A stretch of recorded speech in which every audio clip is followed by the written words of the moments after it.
Look at your hand right now. Stop scrolling and actually look at it. You think it's still, don't you? But here's something that will fundamentally change how you see reality. Your hand is currently moving at 1,000 miles per hour. Not metaphorically, actually, right now. And that's just the beginning. You're also hurtling through space at 67,000 miles per hour around the sun. The sun itself is screaming through the galaxy at 514,000 miles per hour. And the galaxy? It's spinning at 1.3 million miles per hour through the universe. Everything, and I mean everything, is spinning. Your coffee cup, sitting still on your desk, is participating in at least 4 different rotations simultaneously, each faster than a speeding bullet. But here's the part that should genuinely terrify you. We have no idea why. I'm not exaggerating. Despite centuries of physics, despite Einstein, despite quantum mechanics, we cannot answer the most basic question about our universe. Why is absolutely nothing standing still? Why is everything spinning? And more disturbingly, why does everything seem to spin in the same direction? Before we go any further, if this already has your mind spinning along with the universe, hit that like button and subscribe, because we're about to go on a 230-minute journey that will permanently change how you see reality. And I want to know, where are you watching this from? Drop your country in the comments and tell me what time it is where you are. Because here's something wild. Depending on where you are on Earth, you're spinning at a different speed right now. Someone on the equator is moving 300 miles per hour faster than someone in Alaska. You're all experiencing different rotational velocities while watching the same video. Let that sink in. Now, let's start with what seems like a simple observation. When you look up at the night sky, you see stars. Those stars appear to move across the sky in an arc. For thousands of years, humans assumed the stars were rotating around Earth. We were the center, and everything spun around us. It made sense. It felt right. It was also completely backwards. In 1543, a Polish mathematician named Nicolaus Copernicus published a book that would shatter this comfortable illusion. He proposed something radical. Earth wasn't the center. Earth was spinning. We were the ones moving. And the reason the stars seemed to rotate around us was because we were rotating under them. Imagine sitting on a merry-go-round and insisting that the entire playground is spinning around you. That's what humanity had been doing for millennia. But here's where it gets interesting. Copernicus couldn't explain why Earth was spinning. He just knew it was. And that question, that fundamental why, has haunted physics ever since. Because once you start looking, once you really start paying attention, you realize that spin isn't the exception in the universe. Spin is the rule. Non-spinning objects are so rare, they might not exist at all. Think about the last time you stirred a cup of coffee. The liquid swirls, right? Now stop stirring. The swirl continues. It gradually slows down due to friction, but it keeps going. Now imagine there's no friction, no air resistance, no surface to drag against. That swirl would continue forever. This isn't speculation. This is conservation of angular momentum, one of the most fundamental laws in physics. Once something starts spinning, it keeps spinning unless something stops it. But here's the question that should be keeping you up at night. What started everything spinning in the first place? Let's zoom out, way out. Imagine you could see the entire solar system from above. What would you see? Every planet orbiting the sun in the same direction. Every planet spinning on its axis, most in that same direction. The sun itself rotating. Moons orbiting planets in that same direction. Even the rings around Saturn, billions of tiny particles, all orbiting in the same direction. This is not random. This is not coincidence. There's a pattern here, and that pattern is screaming to be explained. In 1755, a German philosopher named Immanuel Kant proposed something brilliant.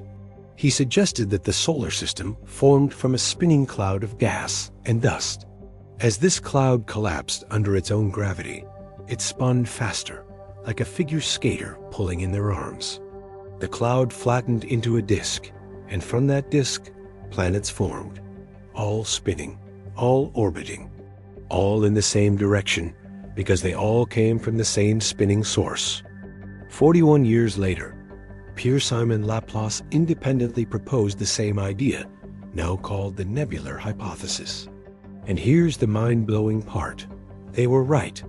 We've now observed this process happening in real time around other stars. We've watched spinning disks of gas form into planetary systems. The prediction made in 1755 using pure logic has been confirmed with telescopes that can see across light years. But this just pushes the question back one level. Okay, fine. The solar system spins because it formed from a spinning cloud. But why was the cloud spinning? Where did that rotation come from? Think of it like this. Imagine you're at a completely still pool of water. Not a single ripple. Perfect stillness. Now, someone tells you that in 10 minutes, this pool will be churning with whirlpools, all rotating in the same direction. You'd ask, what's going to make that happen? Something has to disturb the water. Something has to inject energy and rotation. The universe is that pool. And 13.8 billion years ago, it was supposedly perfectly smooth, perfectly uniform, perfectly still. At least, that's what the Big Bang Theory originally suggested. But if it started perfectly still and perfectly uniform, how did we get here? How did we get to a universe where literally everything is spinning?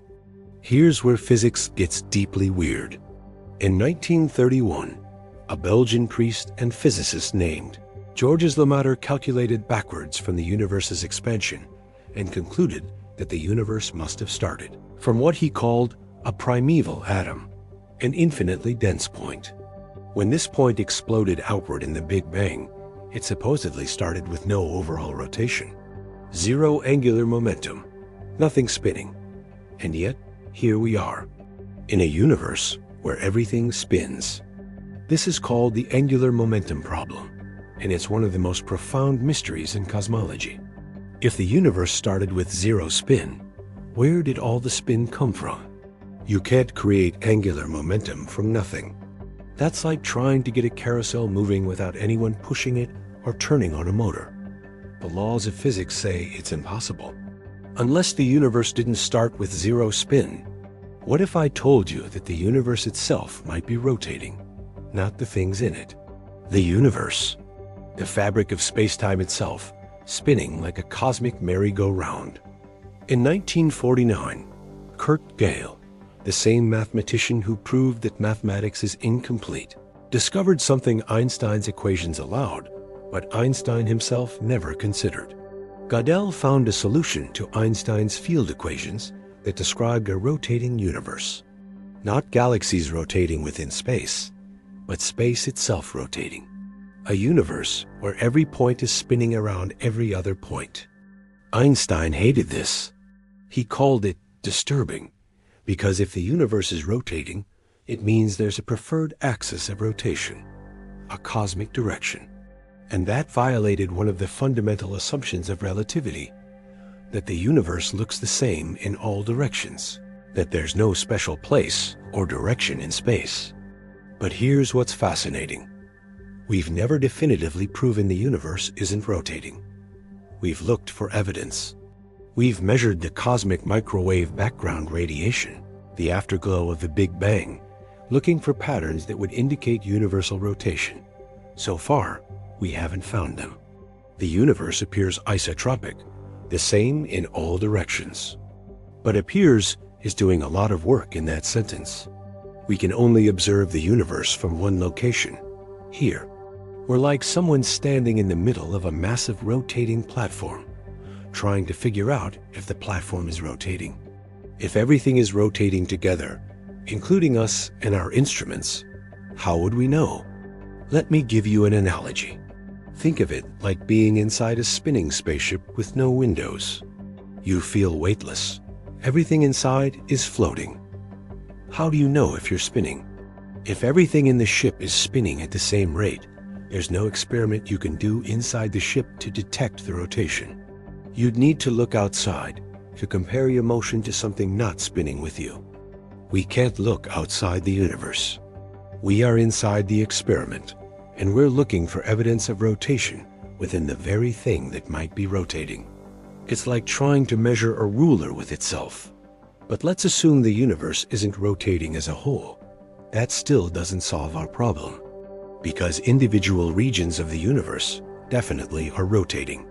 Galaxies are rotating. Galaxy clusters show signs of overall rotation. The question becomes, where did those local rotations come from? In 2011, a physicist named Michael Longo analyzed over 15,000 spiral galaxies and found something shocking. There appears to be a preference in the direction galaxies spin. In our cosmic neighborhood, more galaxies spin in one direction than the other. This shouldn't happen if rotation is truly random. It suggests that maybe, just maybe, some primordial spin was imprinted on the universe and has been preserved across billions of years. Think about that. Galaxies that are billions of light years apart, that have never and will never interact, show a correlation in which way they're spinning. It's like finding that roulette wheels in Las Vegas, Monte Carlo, and Macau all have a bias toward red. If they're truly independent, truly random, that shouldn't happen. But if they all came from the same manufacturer, if they all share a common origin, suddenly the correlation makes sense. This is what we're seeing in the universe. Correlated spins across impossible distances. Evidence of a common origin. Evidence that the Big Bang itself might not have been perfectly symmetric. That maybe, just maybe, the universe was born spinning. Now let's zoom in from the cosmic to the quantum, because this is where things get truly bizarre. At the scale of atoms and subatomic particles, spin becomes even more fundamental and even more mysterious. Electrons spin, protons spin, neutrons spin, quarks spin. Every fundamental particle in the universe has a property called spin. And here's the part that will melt your brain. This spin isn't the particle physically rotating. It can't be. Electrons are treated as point particles with no physical size. How can something with no size rotate? The answer is, we don't know. Quantum spin is called spin because it has properties similar to rotation. It creates angular momentum. It creates magnetic fields, just like a spinning charged object would. But it's not actually rotation in any classical sense. It's an intrinsic property of particles, as fundamental as their mass or charge. Wolfgang Pauli discovered quantum spin in 1925 while trying to explain why electrons and atoms arrange themselves in specific patterns. He introduced spin as a mathematical trick, a property that made the equations work. He didn't think it was real. He called it a classically indescribable two-valuedness. Then, in 1927, Otto Stern and Walther Gerlach did an experiment that proved spin was real. They shot silver atoms through a magnetic field. If the atoms had no spin, they should have passed through undeflected. Instead, the beam split into two beams. The atoms were being deflected by their internal spin. This wasn't calculation. This wasn't theory. This was physical reality, showing us that fundamental particles spin in ways we cannot visualize or fully understand. And here's the truly mind-bending part. You can't stop quantum spin. You can't slow it down or speed it up. An electron always has the same amount of spin, at every temperature, in every situation, from the moment it comes into existence until the moment it's destroyed. Spin is not something particles do. Spin is something particles are. Think of it like this. Imagine a dancer who is always spinning. Not sometimes spinning, not spinning at different speeds. Always spinning at exactly the same rate. You can't grab them and stop them. You can't speed them up. The spinning is so fundamental to their existence that stopping the spin would mean they cease to be a dancer at all. That's quantum spin. It's not a behavior. It's an identity. But this raises a profound question. Why? Why does the universe insist that every fundamental particle must spin? Why is spin so intrinsic to the fabric of reality that particles cannot exist without it? The standard answer from physicists is, that's just how the universe is. Quantum field theory, our best description of particle physics, requires spin as a fundamental property. Particles with different spins behave differently, follow different statistics, and cannot be transformed into each other. Spin is woven into the mathematical structure of reality. But that answer, while technically correct, is deeply unsatisfying. It's like asking why the sky is blue and being told, because that's the color it is. We want to know the mechanism, the deeper reason. Some physicists believe spin emerges from the geometry of space-time itself. That particles spin because space-time has properties we don't fully understand yet. That spin is space-time telling us something about its structure, if only we were smart enough to listen. Let's connect the quantum to the cosmic, because this is where the story gets even stranger. We've talked about particles spinning. We've talked about planets spinning. But there's a scale in between, where spin becomes literally visible, tangible, and in some cases, deadly. Water going down a drain spins. Hurricanes spin. Tornadoes spin. The air in your lungs right now is full of molecules spinning and tumbling in random directions. Even the DNA in your cells is twisted into a double helix, a structure based on rotation. But here's something most people don't realize. The Coriolis effect, the force that makes hurricanes spin, is a direct consequence of Earth's rotation. As air moves from high pressure to low pressure, Earth rotates underneath it, deflecting the air's path and causing it to spiral. In the northern hemisphere, storms spin counterclockwise. In the southern hemisphere, clockwise. This isn't random. This is Earth's rotation directly shaping the behavior of the atmosphere, thousands of miles above its surface. Think about how profound that is. Earth, spinning at the bottom of an ocean of air, reaches up through that entire ocean and organizes the flow of wind and weather. The rotation of a solid sphere dictates the motion of gases that barely interact with that sphere at all. It's action at a distance through pure geometry. In 1851, a French physicist named Léon Foucault proved Earth's rotation using a simple pendulum. He hung a heavy weight from a long wire in the Pantheon in Paris and set it swinging. The pendulum's swing should have stayed in the same plane, right? But it didn't. The plane of the swing slowly rotated throughout the day, not because anything was pushing the pendulum, but because Earth was rotating underneath it. The pendulum was staying still in space, while Earth turned beneath it. This experiment shocked the world. For the first time, you could see Earth's rotation in a basement with a rope and a weight. You didn't need to look at stars or do complex calculations. Earth's spin became tangible, demonstrable, impossible to deny. But let's scale up even further. Entire galaxies are rotating, taking hundreds of millions of years to complete a single rotation. The Milky Way, our home galaxy, rotates once every 225 million years. The Sun has orbited the galactic center about 20 times since it formed. Dinosaurs lived on a sun that was on the opposite side of the galaxy from where it is now. And here's what's bizarre. Galaxies rotate too fast. In the 1970s, astronomer Vera Rubin measured the rotation speeds of galaxies and found something impossible. The outer edges of galaxies were rotating just as fast as the inner regions. This violates everything we know about rotation. When a figure skater extends their arms, they slow down. When they pull their arms in, they speed up. Mass farther from the center should be moving slower. But galactic rotation curves are flat. The outer edges move as fast as the centers. The only way this works is if there's far more mass in galaxies than we can see. Invisible mass. Dark matter. And this dark matter has to be distributed in a spherical halo around each galaxy, far beyond the visible stars. So galaxies are spinning through halos of invisible matter that we only know exists because of how it affects rotation. The spin, once again, is revealing hidden structure in the universe. Rotation is acting as a diagnostic tool, showing us things we could never detect any other way. Now, what if I told you that the most extreme spin in the universe happens in the remnants of dead stars? That there are objects out there spinning so fast they defy comprehension?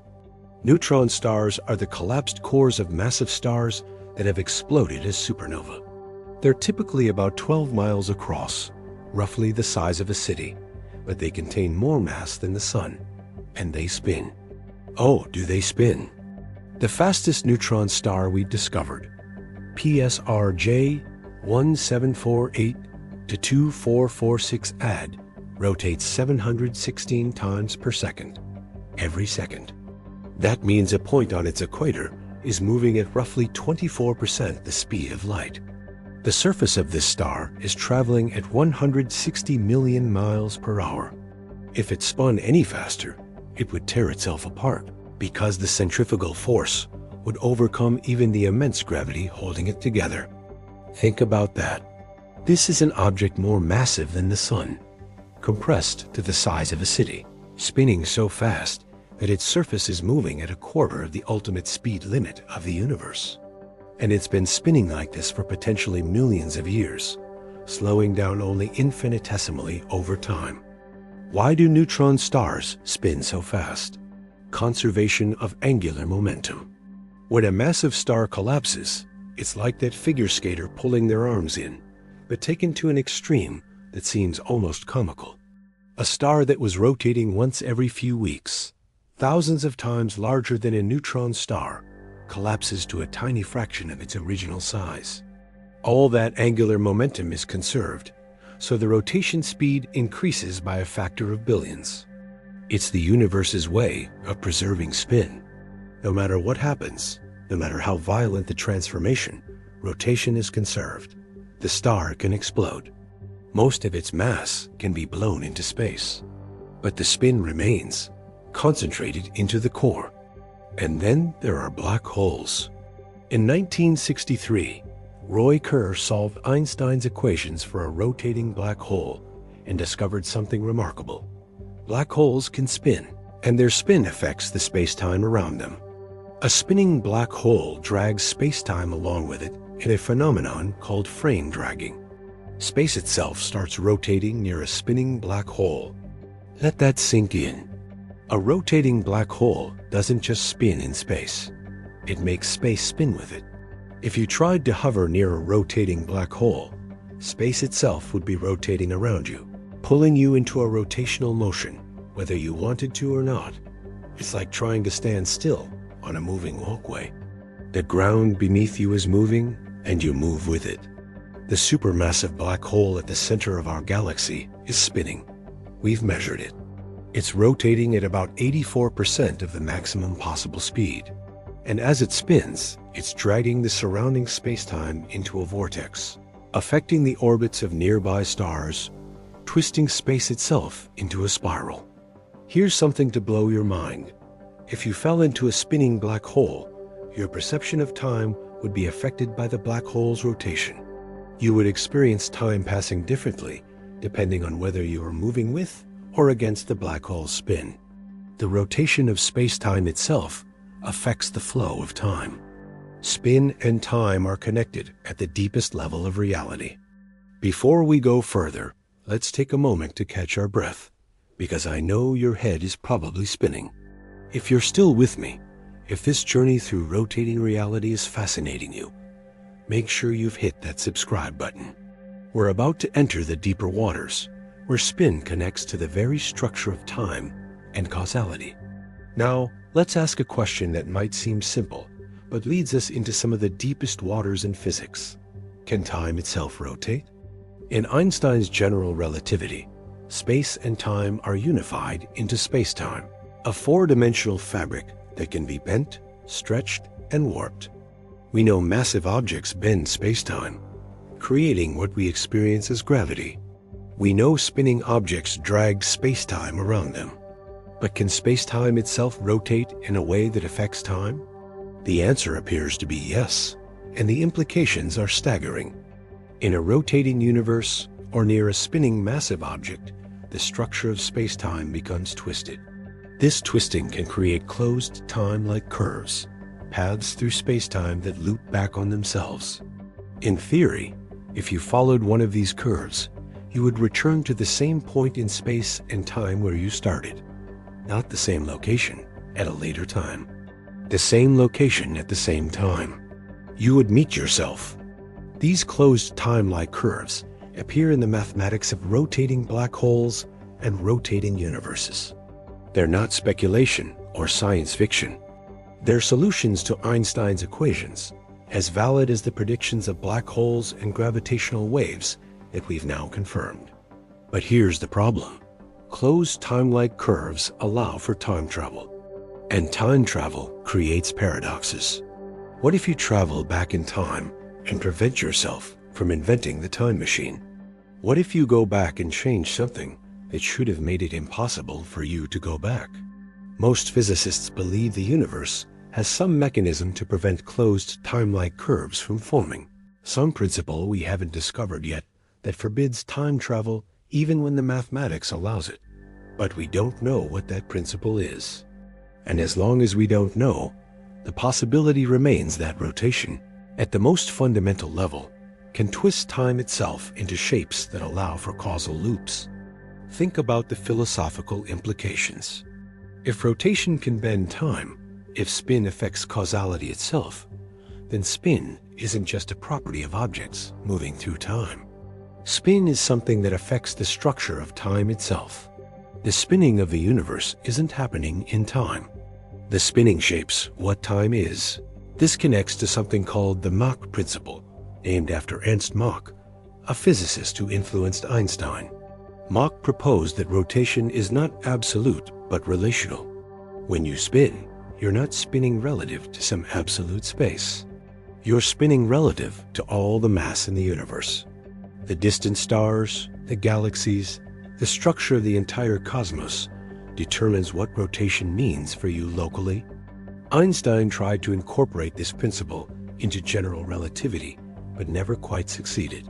And yet, there's experimental evidence that Mach was onto something. The Gravity Probe B satellite, launched in 2004, measured frame dragging around Earth with unprecedented precision. It found that Earth's rotation does indeed drag spacetime, affecting the orientation of gyroscopes in orbit. The spinning Earth reaches out through spacetime and affects the motion of objects that aren't touching it. If Earth does this, the entire universe is spinning galaxies, and rotating matter must be doing the same thing on a cosmic scale. The rotation of distant matter should be affecting the structure of spacetime here. We are not isolated. We are embedded in a cosmos of spin, and that spin shapes the very space and time we move through. Let's bring this back to something you can experience right now, because I want you to feel the weight of what we're discussing. Stand up if you can. Seriously, stand up. Now spin in a circle. Rotate your body. Feel the slight dizziness, the way your inner ear tells you you're rotating. That sensation, that feeling of rotation, is coming from fluid in your ears sloshing around, from tiny hairs being bent by the movement of that fluid. But here's what's wild. Your body knows the difference between you spinning and the world spinning around you. If you're in a rotating room, you feel fine. If you rotate, you feel dizzy. Why? What's the difference? The difference is acceleration. When you rotate, you're constantly accelerating toward the center of your rotation. Your body feels that acceleration. But what are you accelerating relative to? Not the room, not the air. You're accelerating relative to something called the inertial frame of reference, the frame in which Newton's laws work. And that frame, mysteriously, seems to be defined by the average of all the matter in the universe. This is Mach's principle in action. Your inner ear is feeling your rotation relative to the distant stars. The reason you can tell you're spinning is because all the mass in the universe is not spinning with you. If the entire universe rotated with you, you wouldn't feel anything. This might sound abstract, but it has practical implications. The gyroscopes we use in airplanes and spacecraft work because they maintain their orientation relative to this inertial frame. They're essentially staying aligned with the distant cosmos while the aircraft rotates around them. Navigation technology depends on the fact that rotation is absolute relative to the structure of spacetime, which is itself defined by the distribution of matter in the universe. Now let's connect this to biology, because rotation shows up in living things in ways you've probably never considered. Your cells contain proteins that spin. ATP synthase, the enzyme that produces most of your cellular energy, is literally a spinning molecular motor. It has a rotor and a stator, and as protons flow through it, the rotor spins at about 100 rotations per second, synthesizing ATP molecules with each rotation. You are alive because of molecular machines that spin. Every breath you take, every thought you have, every movement you make is powered by billions of tiny motors spinning inside your cells. The rotation isn't metaphorical. If you could shrink down and watch ATP synthase in action, you would see mechanical rotation, a motor spinning just like a turbine in a power plant. And it's not just ATP synthase. Bacterial flagella, the whip-like tails that bacteria use to swim, are powered by rotating motors embedded in the cell membrane. These motors spin at up to 100,000 RPM, driven by the flow of ions across the membrane. They have bearings, they have a drive shaft, they have all the components of a human-engineered motor, but at the molecular scale. Evolution has independently discovered rotation as a solution to the problem of generating force and motion. And this makes sense, right? Because rotation is fundamentally efficient. A rotating wheel is more efficient than legs. A rotating propeller is more efficient than flapping wings. The universe seems to prefer rotation because rotation is the natural consequence of force applied off-center. And in a chaotic universe, forces are almost always applied off-center. Now let's address the question that's probably been nagging at you this entire time. If everything is spinning, is there anything that's truly still? Is there any reference point in the universe that we can point to and say, that is not moving? The short answer is no. There is no absolute stillness in the universe. But the long answer is more interesting. Cosmic microwave background radiation, the afterglow of the Big Bang, fills all of space. This radiation is remarkably uniform, but it's not perfectly uniform. If you measured in different directions, you find a slight difference in temperature. This difference is called the CMB dipole, and it's caused by our motion relative to the CMB. Think of it like the Doppler effect. When an ambulance drives toward you, its siren sounds higher pitched. When it drives away, lower pitched. The CMB shows the same effect. It's slightly hotter in the direction we're moving and slightly cooler in the direction we're moving away from. By measuring this difference, we can calculate our absolute velocity relative to the CMB. And here's what we find. Earth is moving at 368 kilometers per second relative to the CMB.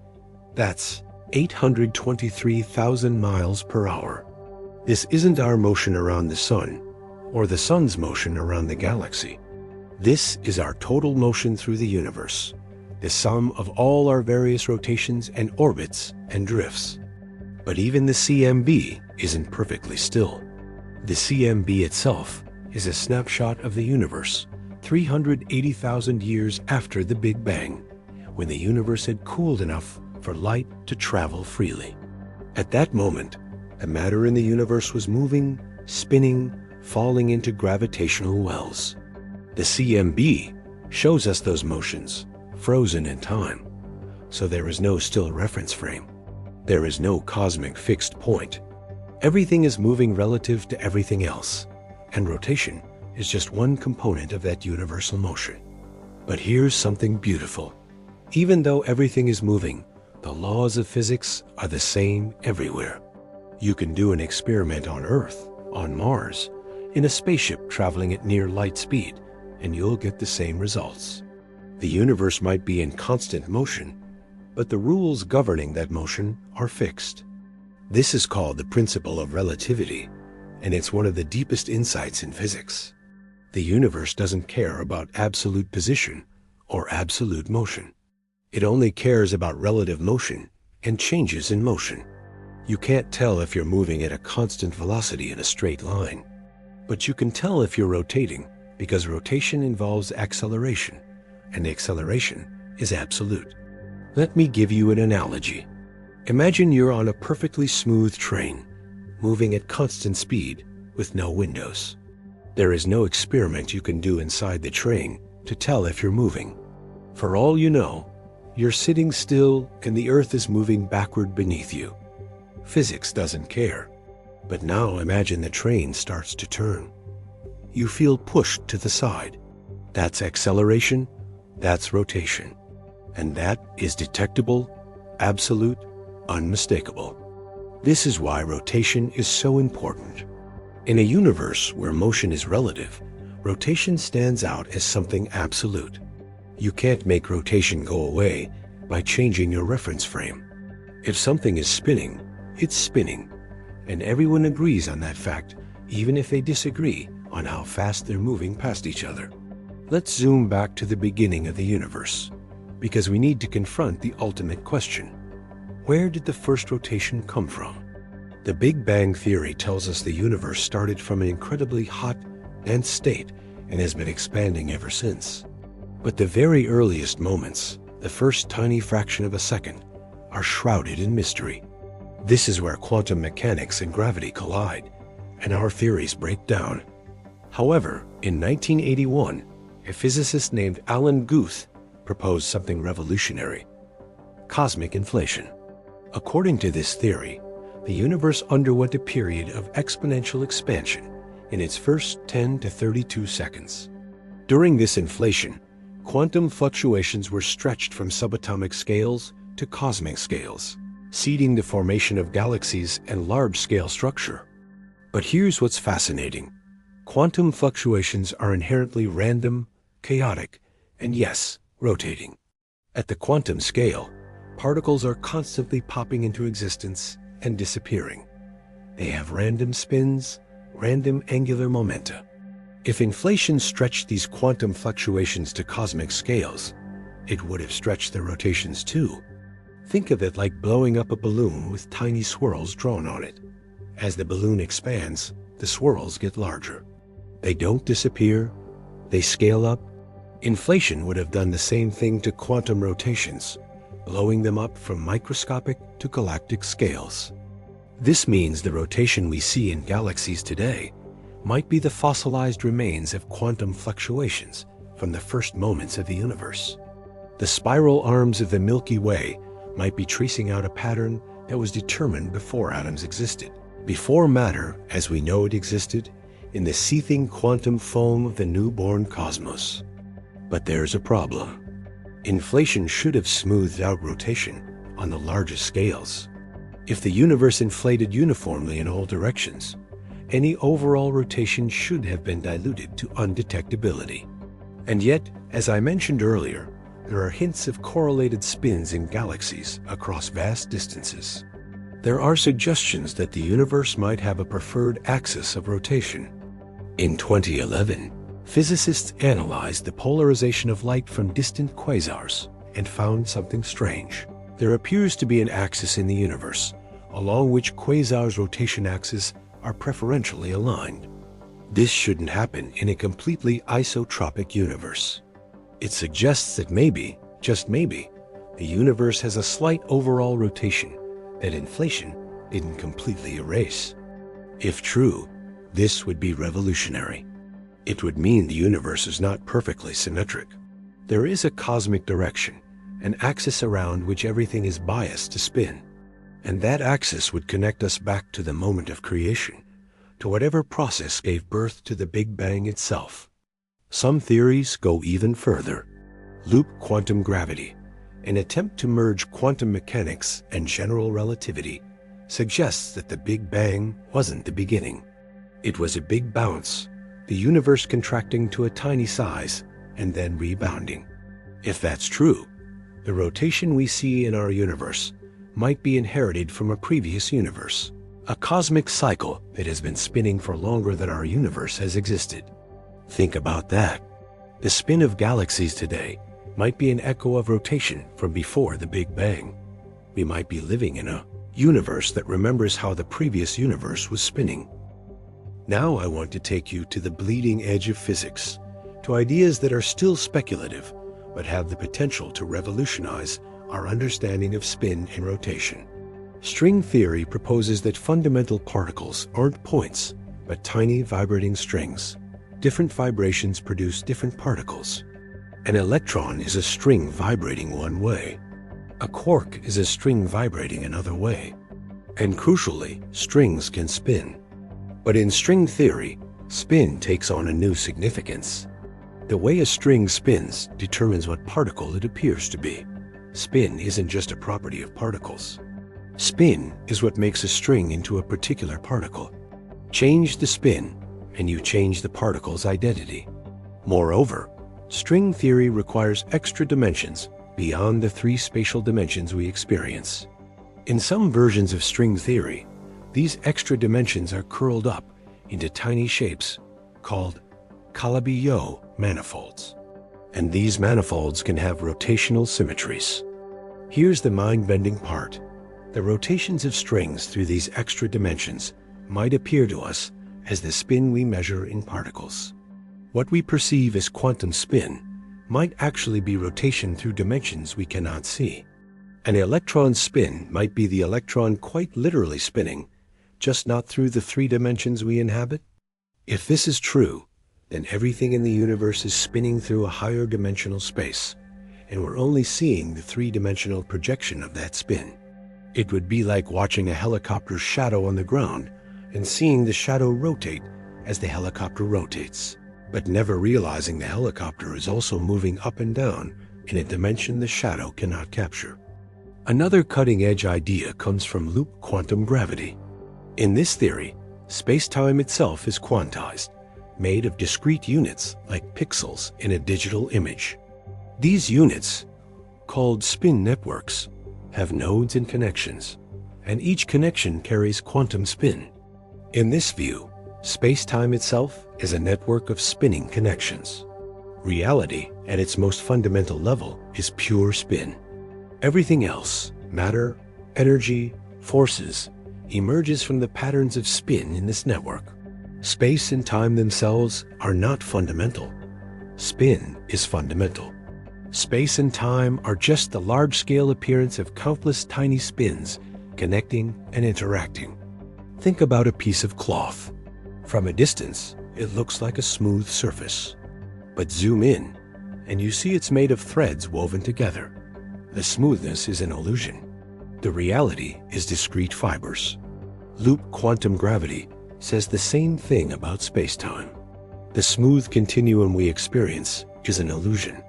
Reality is a network of quantum spins. If this is correct, then asking why everything spins is like asking why fabric is made of threads. Spin isn't a feature of the universe. Spin is the universe. Everything spins because there is nothing else. The universe doesn't contain spin. The universe is spin. Now, some of you might be thinking this sounds like philosophical word games, but there are real, testable predictions here. Loop quantum gravity predicts that space-time should have a granular structure at the Planck scale, about y-35 meters. At that scale, space and time should become discrete, pixelated. And if we can develop detectors sensitive enough, we might be able to see this graininess in the way light travels across cosmic distances. The rotation of space-time at the quantum scale might leave tiny imprints on light that has traveled billions of years to reach us. We might be able to see the spin structure of reality itself by looking at ancient light from the early universe.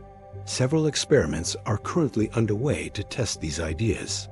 The Fermi gamma-ray space telescope is looking for anomalies in gamma-ray bursts that might indicate quantum structure in spacetime. The results so far are inconclusive, but we're reaching the sensitivity needed to potentially see quantum gravity effects for the first time in history. Let's shift gears and talk about something that affects you directly. Why does rotation make you dizzy? Why does the universe care that you're spinning? And how does your body know? Your inner ear contains 3 semicircular canals oriented in different planes. Each canal is filled with fluid and lined with tiny hair cells.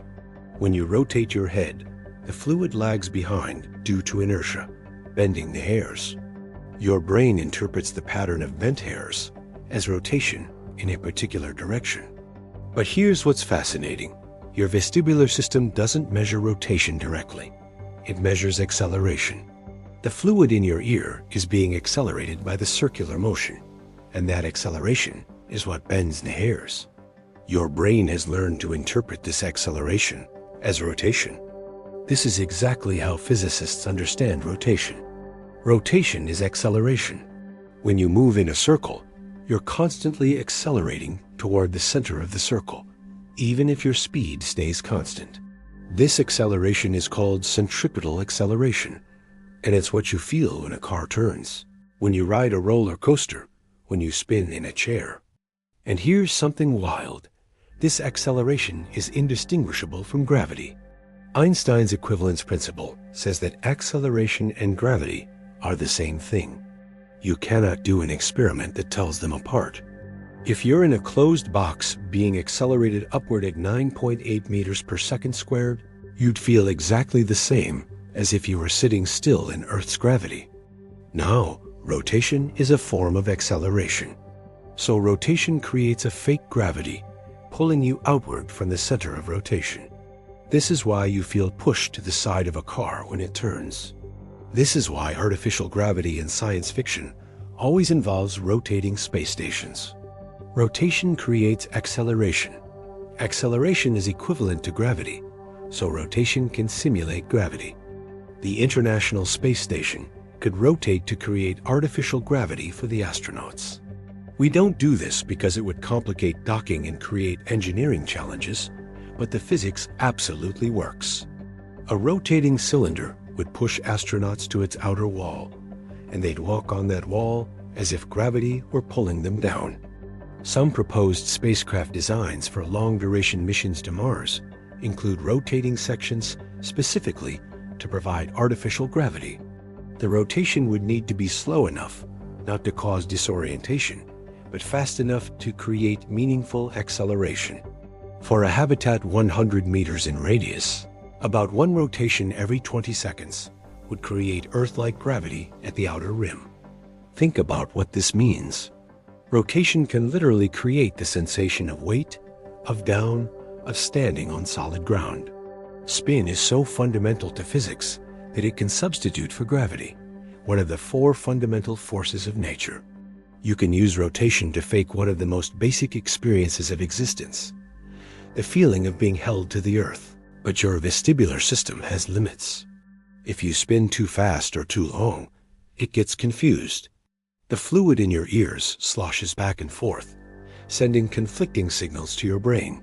Your eyes see one thing, your inner ear reports another, and your brain decides something must be wrong. That's motion sickness. That's the price of having sensors designed for a non-rotating world trying to cope with rotation. Interestingly, astronauts experience something similar in zero gravity. Without the constant downward pull of gravity, their vestibular system gets confused. The fluid in their ears floats freely, and their brain has to recalibrate what signals mean. About half of all astronauts experience space sickness in their first few days in orbit. Their brains are trying to figure out how to interpret a world without the constant acceleration of gravity or rotation. Let's talk about rotation in contexts you might never have considered, because spin shows up in the most unexpected places, shaping reality in ways that are invisible until you know where to look. Weather patterns on Earth are entirely governed by rotation. The jet streams, the high-altitude rivers of air that steer weather systems across continents, exist because of Earth's rotation. Warm air rises at the equator, travels toward the poles, and is deflected by the Coriolis effect. This deflection creates circulation cells in the atmosphere, and the boundaries between these cells are where the jet streams form. Without Earth's rotation, we wouldn't have jet streams. We wouldn't have the organized weather patterns we depend on. The entire climate system would be different. Agriculture, as we know, it would be impossible. Civilization might never have developed. Now, let's go smaller. Inside your body, certain chemical reactions depend on something called chirality, or handedness. Molecules can exist in two forms that are mirror images of each other, like left and right hands. These molecules are called chiral. Here's the weird part. Most of the amino acids in your body, the building blocks of proteins, are left-handed. Life on Earth has a preference. It uses left-handed amino acids and right-handed sugars almost exclusively. This isn't random. This is a universal feature of terrestrial biology. Why? We don't know for sure, but chirality is intimately connected to rotation. A left-handed molecule rotates polarized light in one direction. A right-handed molecule rotates it the other way. The chirality of molecules is defined by their rotational properties. Some scientists believe the preference for left-handed amino acids came from space. Circularly polarized light from spinning neutron stars or reflections off cosmic dust grains could preferentially destroy one form of amino acid over the other. The rotation of distant stars might have determined which molecules survived to seed life on Earth. Think about that. You might be left-handed at the molecular level because of how a neutron star was spinning billions of years ago in a molecular cloud that eventually collapsed to form our solar system. Your biochemistry might be a fossil record of cosmic rotation. Let's go to an even more abstract level. In mathematics, there's a branch called topology that studies shapes and spaces. One of the fundamental concepts in topology is rotation number, a way of measuring how many times a curve winds around a point. Topology has discovered that certain properties of shapes are preserved under rotation. You can stretch, bend, and distort a shape, but as long as you don't tear it, certain topological properties remain unchanged. These properties are called topological invariants, and they're deeply connected to rotation and winding. In the 1980s, physicists discovered that some materials have topological properties that affect how electrons flow through them. These topological insulators conduct electricity only on their surfaces, not in their bulk. And the reason has to do with the quantum spin of electrons and how that spin couples to the topological structure of the material. In 2016, David Thewlis, Duncan Haldane, and Michael Kosterlitz won the Nobel Prize in Physics for discovering topological phases of matter. Their work showed that rotation at the quantum level, the spin and angular momentum of particles, can create entirely new states of matter with bizarre properties. One of these properties is the quantum Hall effect, where electrons in a rotating magnetic field form quantized states with conductance that jumps in discrete steps. The conductance isn't continuous. It's digital, jumping from one value to another with nothing in between. And this quantization is a direct consequence of rotation at the quantum level, combined with topological constraints. This isn't just abstract physics. Topological materials are being developed for quantum computers, ultra-efficient electronics, and other technologies. The spin of electrons, their quantum rotation, is being harnessed to create technologies that will shape the 21st century. We're in the home stretch now, and I want to bring everything together to show you how all these threads of rotation weave into a single tapestry that reveals something profound about the nature of reality. Let's revisit the original question. Why is everything spinning? We've journeyed from planets to particles, from galaxies to gyroscopes, from the Big Bang to the biochemistry of life. And the answer, as it often is in physics, is layered. At the most basic level, everything spins because of conservation of angular momentum. Once rotation starts, it doesn't stop unless something actively stops it. And in the vacuum of space, in the frictionless environment of the cosmos, there's nothing to stop it. The universe is a perpetual motion machine when it comes to rotation. But that just pushes the question back. Where did the first rotation come from? And here, the answer might be disarmingly simple: randomness. In the quantum chaos of the early universe, particles popped into existence with random spins in random directions. Most of these spins canceled out, but not perfectly. There were slight imbalances, tiny residual rotations. As the universe expanded and cooled, as matter clumped together under gravity, these tiny rotations were amplified. A cloud of gas with just the slightest net rotation, when it collapses, spins faster and faster.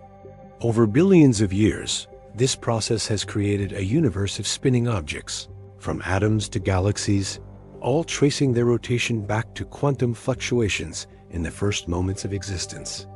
But there's something deeper here, something philosophical. The universe is not static, it is dynamic. It changes, it moves, it evolves. And rotation is the purest expression of this dynamism. A spinning object is always changing, always in motion, yet always remaining itself. The Earth tomorrow will be the same Earth as today, just rotated. Rotation represents change without loss of identity. It's transformation that preserves essence.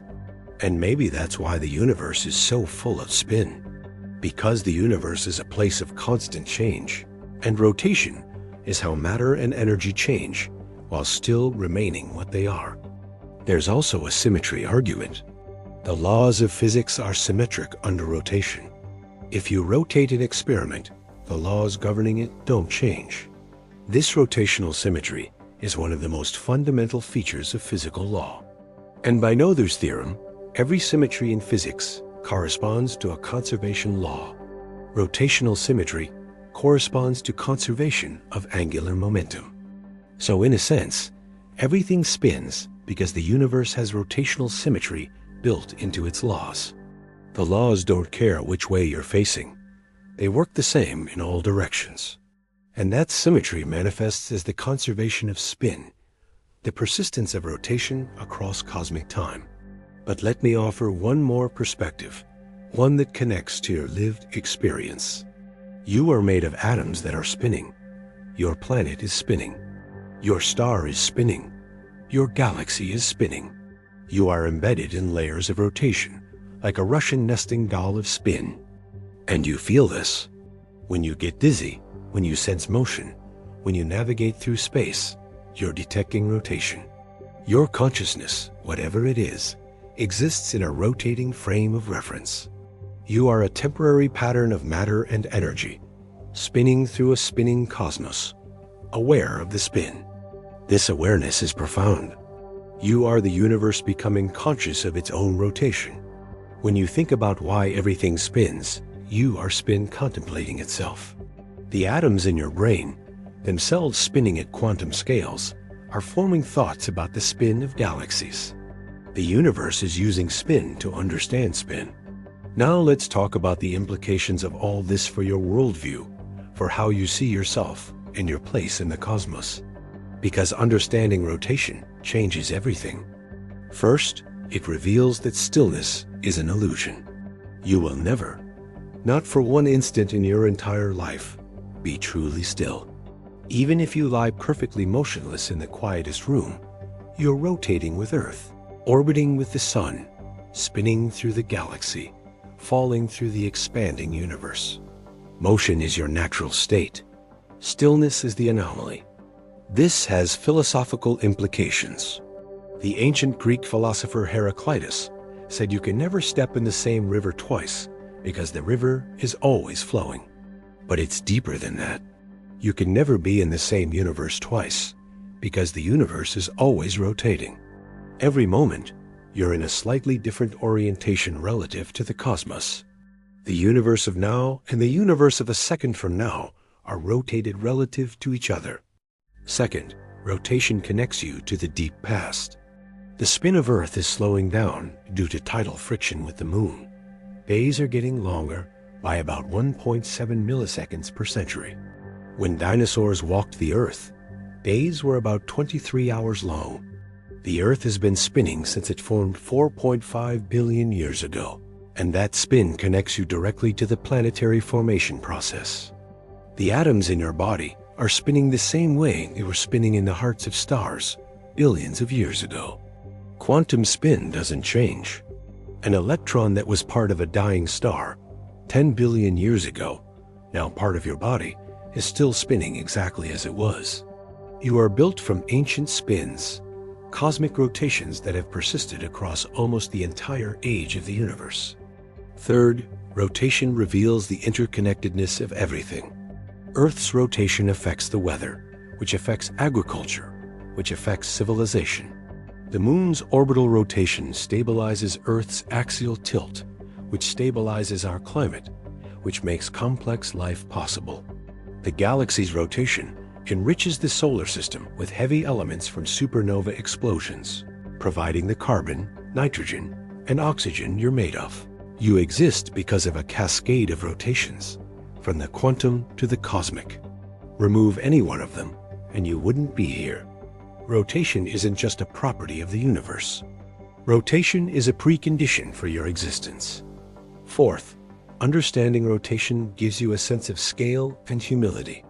You're on a planet rotating at 1,000 miles per hour, orbiting a star at 67,000 miles per hour, in a galaxy moving at 1.3 million miles per hour. These numbers are so large they become abstract, but they're real. Right now, as you sit reading this, you're moving faster than any human technology can propel you. And yet, you feel none of it. You're in free fall through space, protected by gravity and momentum, experiencing what seems like stillness. The universe has conspired to give you the illusion of stability while hurtling you through space at inconceivable speeds. Finally, rotation teaches us about conservation and transformation. Angular momentum is conserved. Spin persists. But the form of that spin changes. A spinning cloud becomes a spinning star, becomes a spinning planetary system. The rotation remains, but its manifestation transforms. This is a metaphor for existence itself. Energy is conserved, but it changes form. You are a temporary configuration of matter and energy, spinning through space and time, soon to dissipate back into the cosmos. But the energy that animates you, the angular momentum of the particles that comprise you, will persist. You are a wave in the ocean of spin, distinct for a moment, then merging back into the whole. Let me take you now to some of the most cutting-edge research on rotation, because scientists are still discovering new things about spin that challenge everything we thought we knew. In 2020, researchers discovered something bizarre about light. Light carries both energy and angular momentum. We've known this for a long time. Circularly polarized light rotates as it propagates, and this rotation carries angular momentum that can be transferred to objects, causing them to spin. But what was discovered in 2020 is that light can carry angular momentum even when it's not circularly polarized. Light can have orbital angular momentum, where the wavefront itself spirals through space like a corkscrew. This twisted light can carry far more angular momentum than regular light, and it can be used to trap and rotate particles, to encode information, even to probe the structure of atoms and molecules. Physicists are now using twisted light beams to create optical vortices, whirlpools of light that can transfer immense amounts of spin to matter. This technology is being developed for quantum communication, ultra-high capacity data transmission, and optical tweezers that can manipulate individual cells and molecules. Think about what this means. We're learning to weaponize spin, to harness rotation at the level of light itself, to make photons carry angular momentum in ways nature rarely produces on its own. We're not just understanding spin anymore, we're engineering it. Another frontier is spin electronics, or spintronics. Traditional electronics use the charge of electrons to encode information. A high voltage is a 1, a low voltage is a 0. But electrons also have spin, and that spin can be up or down. Why not use spin to store information? Spintronics does exactly this. By manipulating the spin of electrons rather than their charge, we can create devices that are faster, more efficient, and capable of storing more information in less space. Hard drives already use spintronics in read-write heads. Future quantum computers will almost certainly rely on controlling the spin of electrons, atoms, or photons to perform calculations. The entire information age might be on the verge of a spin revolution, where the quantum rotation of particles becomes the basis for computation and communication. Now let's go even further. In 2022, physicists proposed that the vacuum itself, empty space, might have spin structure. Quantum field theory tells us that empty space isn't actually empty. It's filled with virtual particles, constantly popping into and out of existence. These particles have spin, and their spin might leave imprints on the structure of space-time itself. If this is true, then even the vacuum is rotating at the quantum level. Empty space has a texture, a grain, determined by the spin of virtual particles. And this texture might be detectable. Future experiments might be able to measure the spin structure of the vacuum, revealing yet another layer of rotation in the cosmos. Some theorists go even further and propose that dark energy, the mysterious force accelerating the expansion of the universe, might be related to the spin structure of the vacuum. If virtual particles are constantly appearing and spinning, they might exert a tiny pressure on spacetime, causing it to expand. The acceleration of the universe might be driven by quantum spin. This is speculative, I'll emphasize. But it's the kind of speculation that could lead to the next revolution in physics. We've gone from thinking rotation is just about objects moving in circles to considering that rotation might be the fundamental structure underlying reality, space, time, matter, energy, and even the expansion of the cosmos itself. Before we move toward our conclusion, I want to address something practical. How does understanding rotation change the way you should think about everyday life? First, it should give you a healthy respect for momentum and inertia. When something is spinning, it resists changes to that spin. A spinning gyroscope is incredibly stable. This is why bicycles don't fall over when moving. The spinning wheels create angular momentum that resists tipping. This principle applies to life. Projects, habits, organizations. Once they have momentum, once they're spinning, they resist change. This can be good if the spin is in a productive direction. It can be bad if you're locked into a destructive pattern. Understanding angular momentum in the physical world can help you recognize it in the metaphorical world. Second, rotation teaches us about cycles and periodicity. Day and night exist because Earth rotates. Seasons exist because Earth's rotation is tilted relative to its orbit. The cycles that govern human life are all consequences of celestial rotation. But here's something most people don't realize. You can use these cycles to orient yourself in time. Ancient cultures used the positions of stars to navigate and to track seasons. You can still do this. Learn the constellations.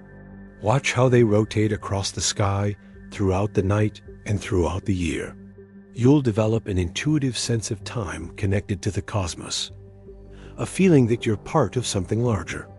Third, understanding rotation makes you appreciate engineering differently. Every car, every airplane, every machine with moving parts is managing angular momentum. Engines rotate crankshafts. Wheels rotate axles. Propellers rotate to generate thrust. The entire Industrial Revolution was about learning to harness and control rotation. When you drive a car, you're balancing multiple rotations: the engine's rotation, the wheel's rotation, the steering wheel's rotation. You're a conductor of spin, orchestrating angular momenta to achieve a desired motion. Recognizing this gives you a deeper appreciation for the complexity hidden in simple actions. Fourth, rotation connects you to energy. The Earth's rotation contains enormous rotational kinetic energy. If we could tap into it without slowing the planet's rotation catastrophically, We'd have more energy than humanity could use for millions of years. We can't do this, obviously, but it illustrates a point. Rotation is stored energy. Every spinning object is an energy reservoir. Flywheels are used to store energy in power grids, spinning up when there's excess electricity and spinning down to release energy when it's needed. Your future car might not have a chemical battery, but a spinning flywheel, storing energy in rotation rather than chemistry. Fifth, and perhaps most importantly, understanding rotation should make you curious about hidden motions. So much of the universe is moving in ways you can't see or feel. Earth's rotation is invisible to you because you're rotating with it. The galaxy's rotation is imperceptible because it takes 225 million years for a full rotation. But just because you can't feel motion doesn't mean it isn't there. This is a lesson that extends beyond physics. There are slow changes happening in your life, your society, your world that are imperceptible day to day but profound over years. Learn to look for the long rotations, the slow cycles, the movements that require patience to observe. We're approaching the end of our journey, and I want to bring us back to something personal and profound. What does it mean, emotionally and existentially, that you live in a spinning universe? Think about a ballerina spinning on stage. From the outside, the motion is beautiful, graceful, intentional. But from the ballerina's perspective, spinning on one leg, the world is a blur. She fixes her gaze on a single point each rotation, a technique called spotting, to maintain balance and orientation. You are that ballerina. You're spinning through space, and the universe is a blur of motion around you. But you've learned to spot, to fix your attention on the things that give you stability. Your loved ones, your purpose, your place in the world. These become your reference points in a rotating universe. And here's the beautiful part. Your reference points are also spinning. Everyone you love, everything you care about is in motion. But you're all spinning together, creating the illusion of stability through shared motion. Your relationships, your communities, your civilization are all moving through space as a coordinated unit, each person spinning individually, but all orbiting common centers. This is how meaning emerges in a universe of motion, not from being still, but from moving together. Not from stopping the spin, but from synchronizing it. There's a concept in physics called phase locking, where two oscillating or rotating systems sync up with each other. Pendulum clocks hung on the same wall will gradually synchronize their swings. Fireflies flashing randomly will, over time, start flashing in unison. Rotation naturally seeks synchrony. Your life is about finding what to phase lock with. What rotations do you want to synchronize to? What cycles do you want your days and years to orbit around? The universe doesn't care. The physics works the same regardless, but you care. And that caring, that choosing what to synchronize with, is how you create meaning in a spinning cosmos. Let me share something that might give you chills. The atoms in your body are constantly being replaced. The calcium in your bones, the oxygen in your blood, the carbon in your DNA, these atoms cycle in and out. You are not the same collection of atoms you were 7 years ago. Almost every atom has been replaced. But the pattern persists. The structure remains. You are not a static object. You are a process, a pattern of matter and energy that maintains itself even as the components change. You are a standing wave in the ocean of atoms, spinning through space, replacing your parts while preserving your identity. This is rotation at the level of your existence. You are cycling atoms through yourself, taking in food and water and air, spinning those atoms into the structure of your body, then releasing them back to the world. You are a vortex in the stream of matter, a temporary rotation that concentrates elements into the pattern that is you. When you die, the rotation stops. The pattern dissipates. The atoms that were briefly you scatter back into the world, joining other rotations, other patterns. The spin that was concentrated in your life redistributes. You merge back into the cosmic dance. But for now, for this brief moment, the universe has organized some of its spin into the pattern that is you. You are a note in the symphony of rotation, playing for a short time before fading back into the ensemble. This isn't sad. This is beautiful. You are rare and temporary, a specific configuration of spin that has never existed before and will never exist again.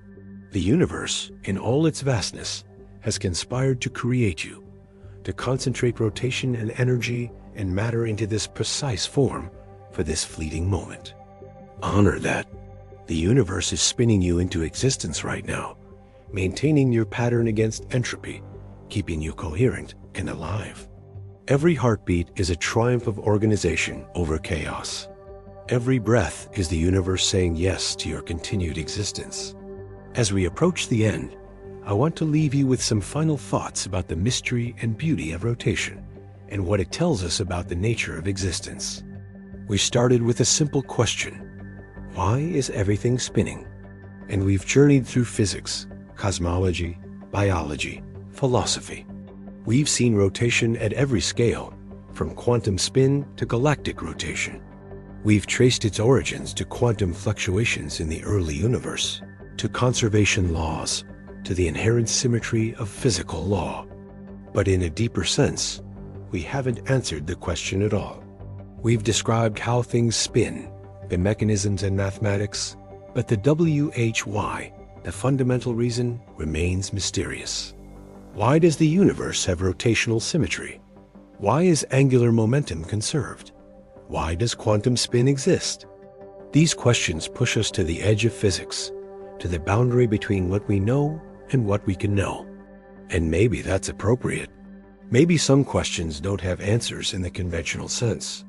Maybe they're features so fundamental to reality that asking why they exist is like asking why existence exists. But here's what I believe. The mystery is part of the beauty. If we understood everything, if every question had a neat answer, the universe would be less wondrous. The fact that rotation remains, at some level, unexplained, means there's still magic in the cosmos. There's still room for all. You live in a universe that is spinning at every level, for reasons that connect to the deepest structure of reality. You are made of spinning particles, living on a spinning planet, orbiting a spinning star, in a spinning galaxy, possibly in a spinning universe. Spin is your heritage. Rotation is your context. Motion is your nature. And knowing this should change how you see yourself. You are not separate from the universe, observing it from outside. You are part of it, spinning with it, made from the same processes that make stars and galaxies.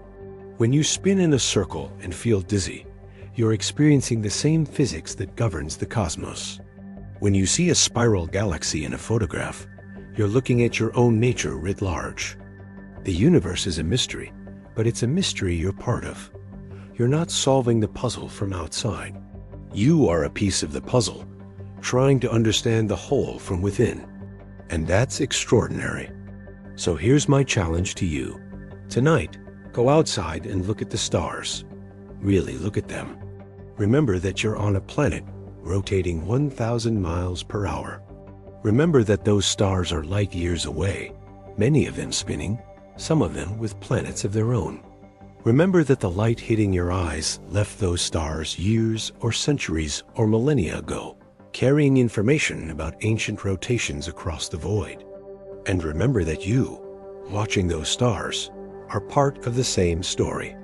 You are stardust, organized into a pattern capable of contemplating the stars. You are the universe looking at itself, spinning particles formed into a structure that can wonder about spin. That wonder, that capacity for awe, is perhaps the most remarkable thing in the universe. More remarkable than black holes, more remarkable than the Big Bang, more remarkable than quantum mechanics. Because wonder is the universe becoming conscious of its own beauty. And you are that consciousness. Everything is spinning, and you are part of the spin, briefly, beautifully, impossibly. The fact that you exist that you can ask why everything is spinning is more miraculous than any answer could be. The universe is a place of constant motion, constant change, constant rotation. And in the middle of all that spin, you emerged. A temporary stillness in the storm, a pattern that persists, a question that contemplates itself. Why is everything spinning? Maybe the better question is, how incredible that we're here to ask. Thank you for joining me on this journey through the rotating cosmos. If this changed how you see the universe, if it made you feel connected to something larger, then hit that like button and subscribe, because there are so many more mysteries to explore together. We are all spinning through this strange and beautiful universe, trying to understand our place in it. And I believe that understanding, that reaching for knowledge about the cosmos, is how we honor the fact that we're here at all. Keep spinning, keep wondering, keep looking up at the stars, and remember, you're not standing still. You never were. You're dancing through space with the rest of the cosmos, part of a rotation that began 13.8 billion years ago and will continue long after you're gone. But right now, in this moment, you're here. You're spinning. You're alive. You're part of the cosmic dance. And that's everything. Before you go, one last thing. If this video changed how you see reality, if you'll never look at the world quite the same way again, do me a favor. Share it.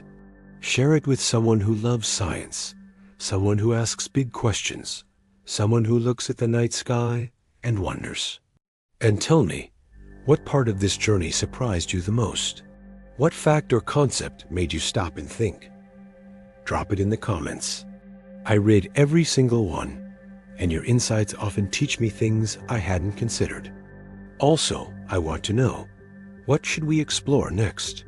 What other deep question about the universe should we spend hours unraveling? Your suggestions shape what we talk about next. Subscribe if you haven't already, because we're just getting started. There are so many more mysteries waiting. Why does time only move forward?